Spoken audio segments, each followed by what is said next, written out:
네, 여러분 안녕하십니까. 1월 6일 목요일 아침입니다. 1월 6일 목요일 아침 매일 성경 묵상 함께 나누겠습니다. 오늘은 요한복음 2장으로 넘어가서 1절에서 12절까지 말씀인데요. 제가 부분을 읽어 드립니다. 사흘째 되던 날 갈릴리 가나에 혼례가 있어 예수의 어머니도 거기 계시고 예수와 그 제자들도 혼례의 청함을 받았더니 포도주가 떨어진지라 예수의 어머니가 예수께 이르되 저들에게 포도주가 없다 하니 예수께서 이르시되 여자여 나와 무슨 상관이 있나이까 내 때가 아직 이르지 아니하였나이다. 그의 어머니가 하인들에게 이르되 너에게 무슨 말씀을 하시든지 그대로 하라 하니라. 아멘. 오늘 본문의 내용을 중심으로 물이 변하여 포도주가 되다, 물이 변하여 포도주가 되다 라는 제목으로 말씀을 증거하겠습니다. 오늘 이 본문의 요한복음 2장의 첫 내용은 예수님께서 이 땅에 오셔서 육체를 가지고 오신 이 하나님의 아들이신 하나님이 행하신 첫 표적을 보여주고 있습니다. 여러분 성경에 나올 때 첫 표적이다 이 말은 하나님이 예수 그리스도가 하나님의 아들이심을 또 구원자이심을 그의 능력을 보여주는 기적의 같은 일들을 표적이라고 합니다.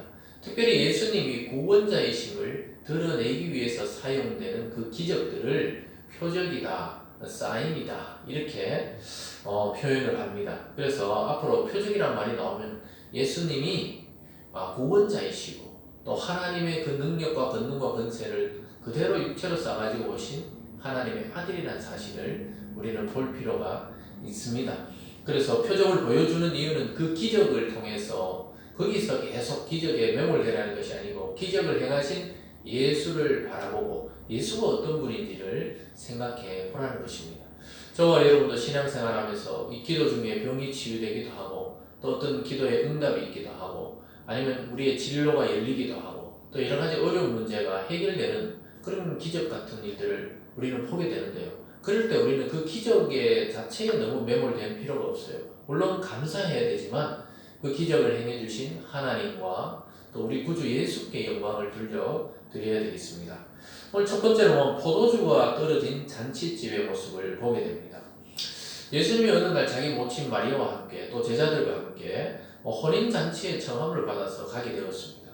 근데 그 자리에 갔을 때 유대인들은 우리는 어떤 음식이 꼭 나와야 된다 이런 게 있겠지만은 유대인들은 포도주가 떨어지면 그 잔치는 끝이 나는 것입니다. 그리고 포도주의 그 질에 따라서 사람들은 평가를 하는 경우가 있습니다. 이 집 참 잔치에 올만하구나, 볼만하구나, 또 음식이 먹을만하다 이렇게 평가하듯이 유대인들은 포도주를 중요하게 여겼습니다. 그래서 잔치집에 포도주가 없다는 것은 다 떨어졌다는 것은 이제 잔치가 끝나가는 것을 말합니다. 여러분 예수님이 그 집에 갔을 때 마침 포도주가 떨어진 잔치집에 가게 되는데요. 3절에 보면 포도주가 떨어진지라 예수의 어머니가 예수께 이르되 저들에게 포도주가 없다 하니. 그러니까 마리아가 예수님을 누구신지를 알잖아요. 마리아는 자기 배로 잉태해서 태어났지만 성령을 통해 태어나신 이 특별한 이 구주 예수 그리스도라는 것을 알기 때문에 어머니이시지만 예수를 바라보면서 이 잔치집에 왔는데 포도주가 다 떨어졌다 이렇게 말해줍니다. 그러면서 딱 쳐다보는 거예요. 이거 포도주가 다 떨어졌다 이렇게 쳐다보면서 이야기를 하는 것입니다. 여러분 우리가 만약에 어떤 잔치를 베푸는데 음식이 떨어져 버렸다, 한 손님이 반밖에 못 먹었는데 여러분 큰 낭비 아닙니까? 지금 그런 이 곤란한 지경에 빠졌다는 거죠. 그래서 예수님과 어머니 다 초청된 거 보니까 예수의 친척이 아닌가 이렇게 여기기도 하는데 어쨌든 곤란한 지경에 신랑 신부가 빠졌고 집주인도 그렇게 곤란한 지경에 빠져 있었습니다.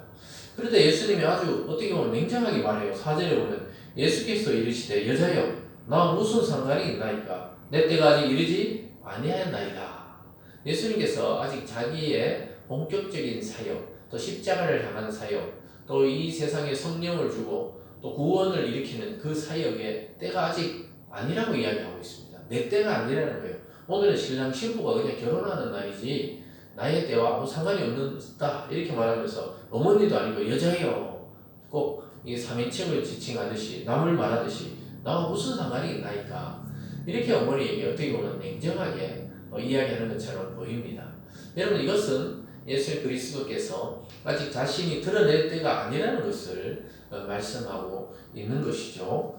그렇지만 마리아는 포기하지 않고 아들 예수, 또 그러면서 하나님의 아들인 또 예수, 이 예수님이 무엇을 행하실 것을 알고 계셨습니다. 5절에 보면요, 그의 어머니가 하인들에게 이르되 너희에게 무슨 말씀을 하시든지 그대로 하라 하니라. 예수님의 육체적인 어머니였지만 하나님의 아들이심을 아시고 나서 마리아는 분명히 이야기합니다. 예수님이 저렇게 말씀했지만 인간의 고통과 고난과 곤란을 그냥 보고 넘어가시지 않을 것이라는 거죠. 그래서 어머니는 예수님이 그렇게 말씀했지만 하인들을 보고 불러가 이르되 무슨 말씀을 하시든지 그대로 하라는 거예요. 이거 굉장히 중요한 이 자세입니다. 하나님의 아들이신 예수님께 전적으로 순종하면 기적을 맛보게 될 것이라는 것을 마리아가 미리 이야기해주고 있습니다. 여러분, 올 한 해 저와 여러분에게 하나님이 어떤 지금 말씀을 하시든지 순종한다면 기적을 맛보게 될 것입니다. 그 기적은 바로 예수님이 나의 예수님이시며 하나님이 나의 하나님이시며 성령이 내 속에 오셨다는 것을 고백하게 되는 참 성도라는 것을 드러내는 그런 고백이 있을 것입니다. 반드시 있을 것입니다. 오늘 마리아의 고백처럼 반드시 순종하는 자가 하나님의 능력과 권능을 맛보게 될 줄 믿습니다. 올 한 해 저와 여러분 전적으로 주님의 말씀에 순종해서 하나님이 주시는 기적을 맛보는 그러한 은혜가 있기를 주님의 이름으로 축원드립니다. 오늘 두 번째로 보면요, 물이 변하여 포도주가 되게 하시는 예수님의 권능을 보게 됩니다. 아주 놀랍게도 이 자연 만물을 다스리시고 원리를 만드시는 이 예수 그리스도께서 그 원리를 변형시켜서 잠시 기적을 행하셔서 물이 포도주가 되게 하는 그러한 것을 보게 됩니다. 여러분, 어떻게 이 동화 같은 일이 일어날까요?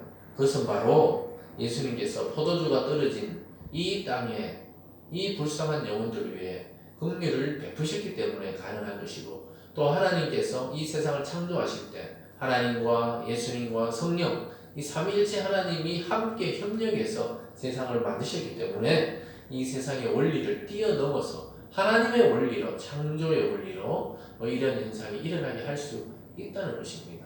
우리는 이것을 믿음으로 받아들입니다.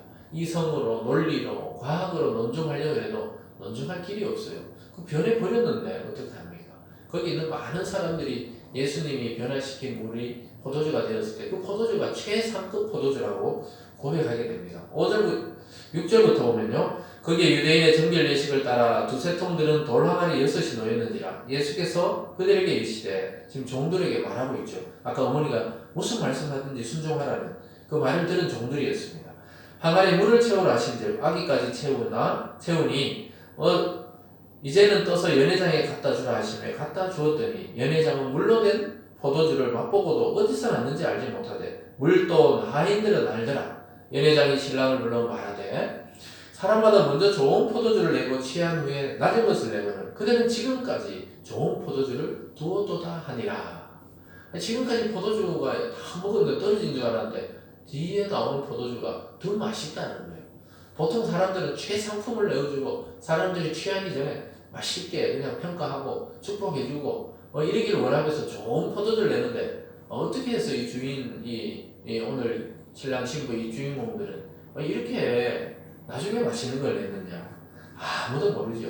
그 연회장, 이 지배인도 모르고 오직 그 물던 알았던 하인들은 아는 거예요. 이야, 그리고 제자들이 그것을 보고 있는 것입니다. 여러분, 결국 이 하나님의 기적, 예수님의 표적은 믿음을 불러일으키고 구원으로 인도하는 문이 되어집니다. 11절 보면요, 예수께서 이 첫 표적을 갈릴리 가나에서 행하여 그 영광을 나타내시매 제자들이 그를 믿으니라 이렇게 말씀하고 있습니다. 그러니까 첫 표적이라는 것은 아까 말했듯이 이 표적은 예수님이 메시아임을 나타내는 기적적인 사건들을 표적이라 그렇게 말합니다. 그래서 이 갈릴리의 지역에 있는 가나 지방에서 그 동네에서 이 영광을 나타내시니까 와, 그 권능을 보고 제자들이 믿게 되었다는 겁니다. 이미 예수님을 따르고 있었지만 과연 이분이 어떤 분인지, 이분이 사람의 아들인지 하나님의 아들인지 그냥 선지자인지 메시아인지 헷갈릴 때인데 이 권능을 보고는 믿게 됩니다. 나를 구원할 자이구나.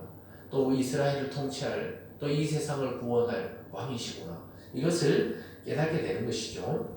그래서 그러한 믿음의 더함을 위해서 하나님께서 사용하시는 방식이 이 표적이라는 또 기적이라는 그런 사건을 사용하실 때가 있는 것입니다. 그래서 완전히 포도주 떨어진 그 이제 망해버리려고 하는 잔치집에 오신 것처럼 이 땅에 죄악으로 가득 찬 땅에 주님이 오셔서 이 포도주로 다시 변화시키고 더 좋은 포도주를 내신 것처럼 주님의 오심은 우리 인생의 풍성함이 되었고 기쁨이 되었고 또 무엇보다 감사의 인생으로 우리를 바꾸어 놓았습니다. 그래서 예수님이 저와 여러분의 인생에 찾아오셨다는 것은 가장 큰 기적이요 또 가장 큰 감사요 가장 큰 은혜의 표시입니다. 그래서 기적 중의 기적은 바로 예수님이 나의 속으로 여러분 속으로 오셨다는 것입니다. 사랑하는 여러분, 예수님이 오시면 문제가 변하여 축복이 됩니다. 슬픔이 변하여 기쁨이 됩니다. 그리고 결핍이 변하여 풍성함이 되게 되어 있습니다. 올 한 해 예수 그리스도와 교제하시면서 세상이 주지 못하고 또 세상에서 느낄 수 없던 그 기쁨과 그 풍요를 넘치도록 받아 누리는 저와 여러분이 되기를 주님의 이름으로 간절히 축원합니다. 기도하겠습니다. 사랑의 하나님 아버지 감사합니다. 물이 변하여 포도주가 된다. 아무도 믿지 않았지만 예수가 누구신지 아는 그 어머니 마리아는 믿고 순종하라고 말씀했습니다. 또한 의심 없이 순종했던 종들도 그 기적을 보고 또 제자들도 하나님의 그 권능을 보고 더욱더 예수님이 나의 구주심을 믿게 되었습니다. 아버지 하나님, 우리가 예수님을 만남으로 우리 인생은 기쁨과 풍성함으로 넘치게 되었습니다. 이제 이 풍성함과 기쁨을 세상 낙에 빼앗기지 않도록 우리를 붙들어 주시옵소서. 우리의 결핍된 것이 주님 만남으로 풍성함으로 변하게 하여 주시옵소서. 올 한 해도 주님을 더욱 가까이 하고 예수 그리스도를 깊이 알아가는 지식에 자랄 수 있도록 인도하여 주시옵소서. 감사드리며 예수님 이름으로 기도드리옵나이다. 아멘.